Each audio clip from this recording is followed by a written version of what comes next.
ఎంతటి పెద్ద పుచ్చకాయ అయినా లేకుంటే ఎంత పెద్ద గుమ్మడికాయ అయినా సరే దానికి కత్తిపీటికి చులకనే.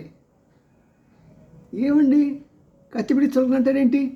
అవునండి, గుమ్మడికాయ ఎంత ఉండొచ్చు కాక, ఇంకా పెద్ద ఉండొచ్చు కాక, ఎంత ఉన్నా సరే కత్తికి కానీ కత్తిపీటకి కానీ చులకన. ఒక ఏటేస్తే 2 ముక్కలు అయిపోతుంది. అలాగే ఎంత పెద్ద అగ్రరాజ్యాలకైనా సరే జలసంధులు లోకువే. అంటే అగ్రరాజ్యం ఏం భావిస్తుందంటే ఆఫ్టర్ ఆల్ జలసంధి అనుకోండి, కానీ జలసంధే. అలా ముందు జలసంధి అంటే ఏంటండి? మనం చూస్తూ ఉంటాం 2 నదులు కలిసే చోట దాన్ని సంగమం అంటాం. కృష్ణా గోదావరి జల సంగమం అంటాం. అలాగే మనం సముద్రాలకు పేర్లు మార్చి పెట్టుకున్నాం కదా, ఆ 2 ఒక సముద్రం ఇంకొక సముద్రం 2 కలిసే దాన్ని ఇలాగే పిలుస్తాం అన్నమాట, జలసంధి అని.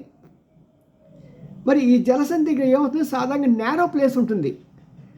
అంటే ఒక షిప్లు ప్రయాణించేటప్పుడు చుట్టూ తిరగకుండా చక్కగా నీట్గా వచ్చేయడానికి అవకాశం వస్తుంది.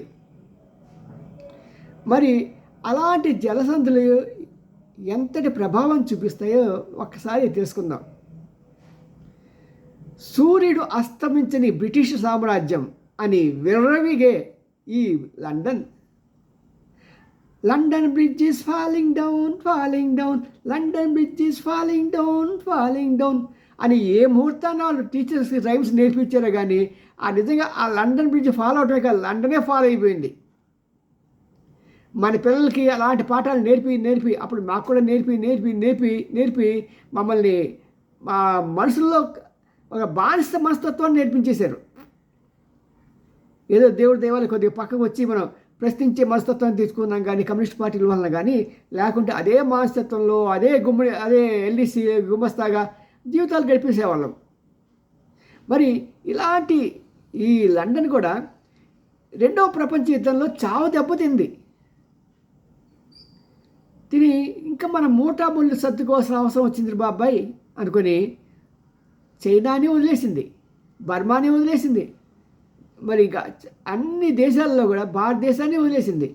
అన్ని దేశాలని వదిలేసి మూటాముళ్ళు కట్టుకొని వెళ్ళిపోయింది. ఇంకా అంతవరకు ఈ యొక్క జలసంధి మన లండన్ చేతిలో ఉండేది. హెర్మోజ్ జలసంధి హెర్మోజ్ కాదు, సూయజ్ కెనాల్. ఈ హెర్మోజ్ ఎలాగో సూయజ్ కెనాల్ కూడా చాలా ఇంపార్టెంట్. దానికోసం కొన్ని సంవత్సరాల పాటు పెద్ద యుద్ధాలు జరిగాయి.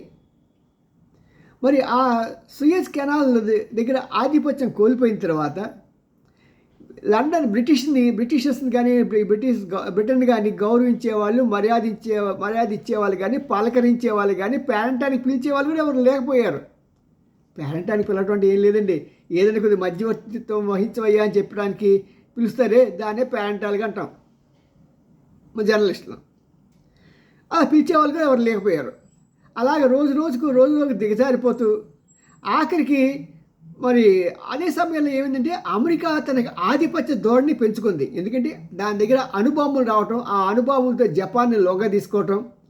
ఒకప్పుడు జపాను చాలా పెద్ద హీరో, ప్రపంచాన్ని మొత్తం గడగడలాడించేది. ఒక పక్క ఈ హిట్లర్ గడగడలాడిస్తే ఇటుపక్క జపాన్.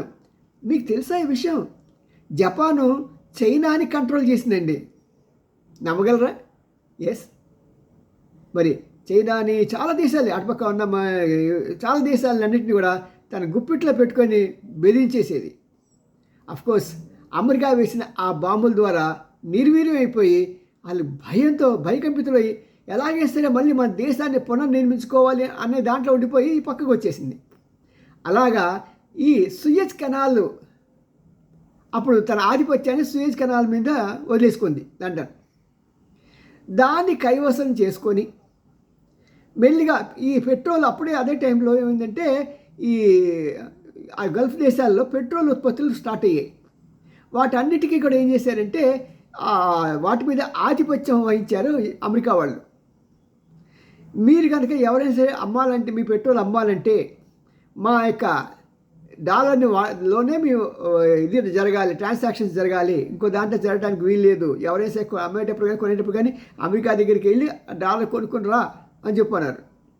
దానికి ప్రతిఫలంగా నేను నీకు ఎవరు నీ మీద దాడి చేయకుండా చూసే బాధ్యత నాది, ఎందుకంటే నేను చాలా శక్తివంతుడిని, నాకు అణుబాంబులు ఉన్నాయి అని అమెరికా చాలా పోసుకోలు కబుర్లు చెప్పి వాళ్ళని గుప్పిట్లో పెట్టుకుంది.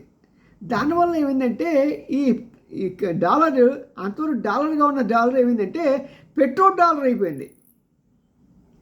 సో ఇప్పుడు ఆ పెట్రోల్ డాలర్ ఆధిపత్యం సుమారు 50 సంవత్సరాల పాటు లాగిందండి. 70 నుంచి అది 30 సంవత్సరాలు, 25 అంటే 55 సంవత్సరాలు ఆ పెట్రోల్ డాలర్ ఆధిపత్యం వహించింది. ఇప్పుడు మొత్తానికి ఈ అమెరికా పరుగు తీయటానికి ఇరాన్ రూపంలో వచ్చింది. అంటే ప్రతి వాడికి ఒక టైం ఉంటుంది, ఆ టైం అయిపోయింది అమెరికాకి.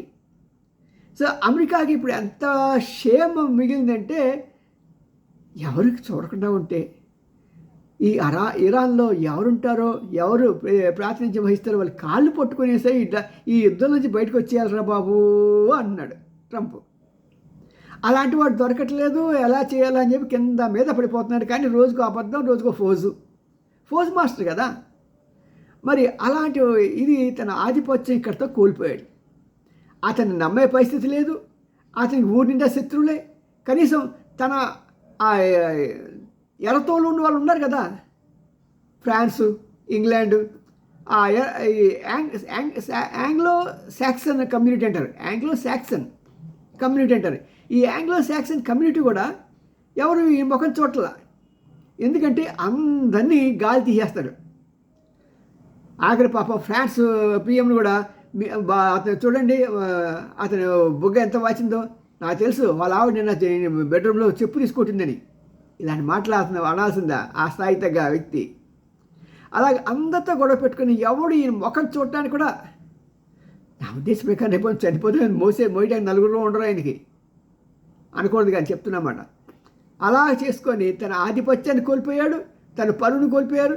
తర్వాత ఇప్పుడు నా నేవీని బట్టి అక్కడ సైన్యాన్ని దింపుతా అన్నాడు, దింపే ధైర్యం లేక నోరు మూసుకొచ్చున్నాడు. నేవీతో దాన్ని స్తంభింపు చేస్తా అన్నాడు. ఆ నేవీ వచ్చింది కానీ ఏమి చేయలేక నోరు ముడ్డి మూసుకు కూర్చుంది. ఎవరిది గెలుపు ఆలోచించండి. ఎప్పుడైనా సరే మాటలు కొద్దిగా ఉండాలి, చేతలు హెచ్చుగా ఉండాలి. అంతేగాని ఇప్పుడు కొత్త అవతారం నేనే జీసస్ క్రైస్ట్ అంటున్నాడు ఈయన. దీని గురించి ఇంకో ఎపిసోడ్లో మాట్లాడుకుందాం. సిఎంఎన్ రామ్జీ సీనియర్ జర్నలిస్ట్ గురించి నేను లైక్ చేయండి, షేర్ చేయండి, సబ్స్క్రైబ్ చేయడం మాత్రం మానకండి. బాయ్.